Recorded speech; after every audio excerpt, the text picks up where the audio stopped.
Hey there, you're watching.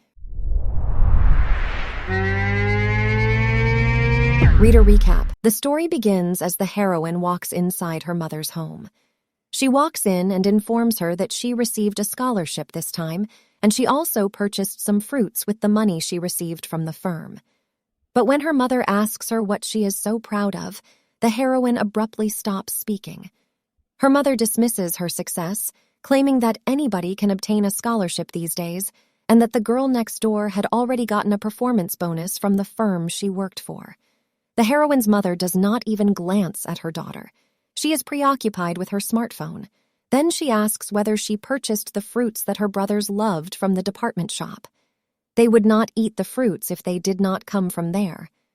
The girl's enthusiasm and pride have faded, and she apologizes. When her little boys enter the home, their mother's attitude is radically different from that of the daughter. She adores her boys and expresses her desire for them to go on a ride. When the heroine wonders where they're going, her mother says that they're going to see their grandmother. She informs them that her cousin has passed the admission test for a famous institution and that they would congratulate him. But then she says nothing more about the present and claims the daughter doesn't need to know about it. Then she informs her daughter coldly that if she has nothing further to say to her, she should go and take her fruits with her. The heroine feels disappointed and sad, yet she tells herself that everything is okay. It wasn't the first time she'd experienced anything like that. She has been subjected to this torture since she was a toddler. The heroine returns to her own house after leaving her mother. Her room seems to be messy and tiny. She takes a shower and then recalls how her family was always chilly to her. She felt like an unwelcome intruder among them. She had lately gained her independence. She also took part-time jobs to supplement her income while studying. The girl sits on her bed and introduces herself as a 23-year-old college student. However, while she is calmly contemplating her dilemma, her phone rings with a notice. She finds out what it's about and discovers that a new chapter of her favorite book, I Thought I Was Adopted, But I Was Mistaken, is available. As she reads it, she remarks that the book, which was updated every night, was the sole source of pleasure in her life. Today's chapter is similar to the others. A guy disguised as a king informs a little girl that she is his daughter and the most valuable item in the world. And our protagonist believes that everyone in the story adored the heroine. Her adopted father, her friends, and everyone else who was important to her. It was a book about healing parenting, and the protagonist believes that it must be typical for certain individuals. But there was always something more about her. And particularly on a day like today, the book, also known as I Need to Be Adopted, was something she treasured. It was the one source of solace in her otherwise dreary existence. The protagonist is going to doze off, and while she sleeps, she muses about why everyone despises her. Her smartphone dropped from her grasp, and she considers how wonderful it would be to live in a world where everyone adores her. The world's gears are turning, and as the smartphone falls, it continues to plunge into an infinite void. And our heroine wants to be liked by everyone. She dozed off thinking about it. When she awoke, she had transformed into a charming young girl. She was well aware of her current location. She had, after all, been reading fantasy romance books for a year. She'd been possessed, or rather, she'd taken over someone else's body. This was a landscape from medieval Europe, and whenever our heroine walked in her new environment, she saw dragons, which frightened her. The mansion was decorated with dragon trinkets, mounted dragon heads, and paintings strewn around. And the girl is certain that she is living in the realm of I Need to Be Adopted. And she is now in the Etom family. Because of their close relationship with dragons, the Etom family was also known as the Dragon Family. Betad Etom, the man who founded the family line, had struck a bargain with the Black Dragon.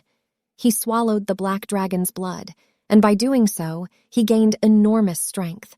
That authority passed to his heirs, and the Etom family became stronger with each generation. But there was a terrible cost to pay. The deal and the abilities it granted them had a terrible side consequence. They have a strong desire to murder if their mana goes out of control. And the Etom family had to bear the brunt of this misfortune. The girl recalls that a chronic condition known as brightness is on its way, and that it will have something to do with the Etam family. But there was someone who could prevent it from wreaking havoc. The primary character of the story was the one who had the capacity to calm the furious nature of the Black Dragon's contract. She had the capacity to cleanse, and she was capable of preventing the darkness from dominating the earth. Our story's protagonist recalls the major character. She has a sunny disposition and is like sunlight in human form, but she is also upright and would not accept any kind of unfairness.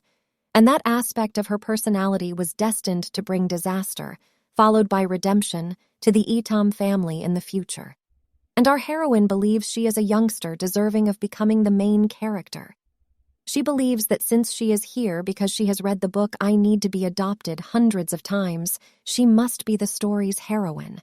She is delighted she got to this planet, and she is very certain that it was the original plot.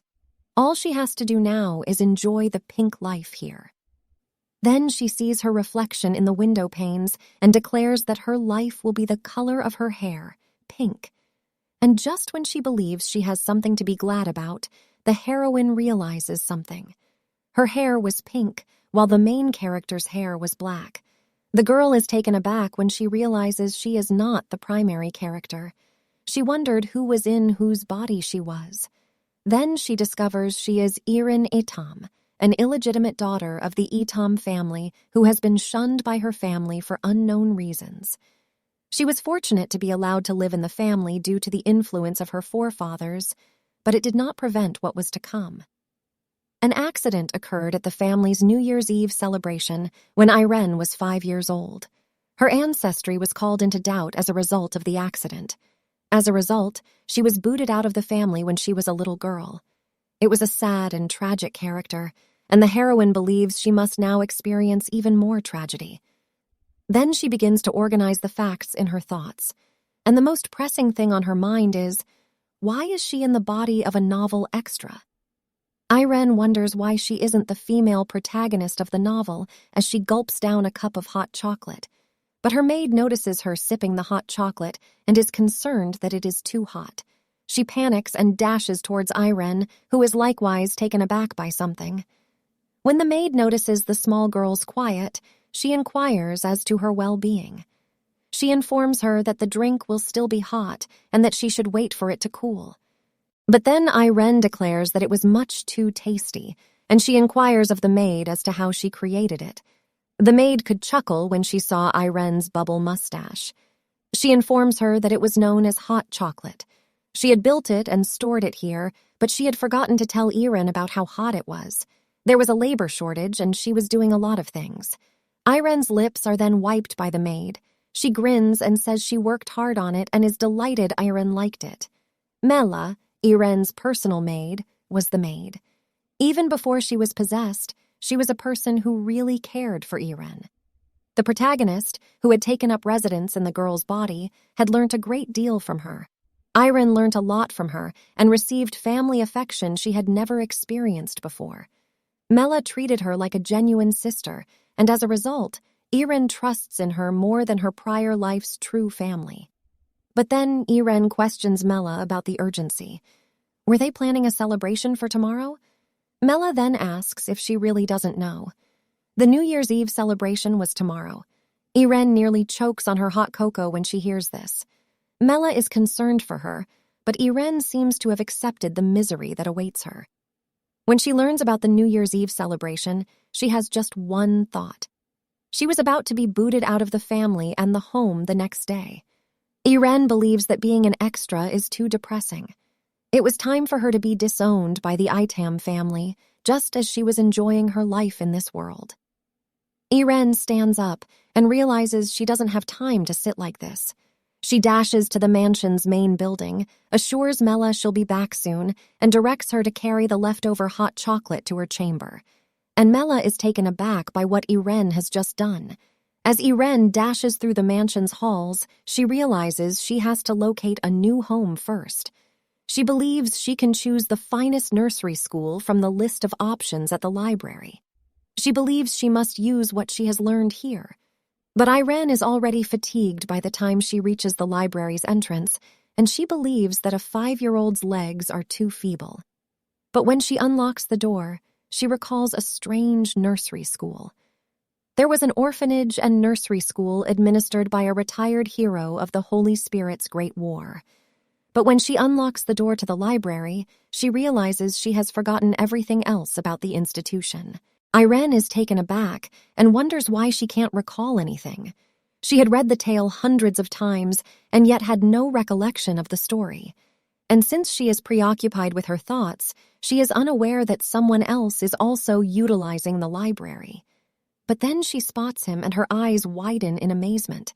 The guy with the gorgeous black hair that seemed to hold all the darkness in the universe and eyes the color of shimmering honey. Irene believes that God created this guy with honesty. His name was Erno Item, and he was the Item family's ultimate succession contender. Irene is taken by his shine. He reminds her of the original narrative, and there was a similar scenario there as well. And Irene realizes that he seemed too dazzling when recalling the scenario. However, she is taken aback and wonders what Erno Item was doing at the library. She'd been here for nearly a year, and this was her first encounter with him. Erno turns to face Irene and asks if she knows where the book on divine magic is, but she is so taken aback by his appearance that her mind is unable to understand his words. Erno returned to the book he was reading after noticing she was quiet, and Irene chastises herself, telling herself to quit being smitten by Erno's attractiveness. She joyfully informs Erno that the book he is searching for is on the second column of the first bookcase. But, as a youngster, she can only utter it with short tongue noises. And Erno simply looks at her without saying anything.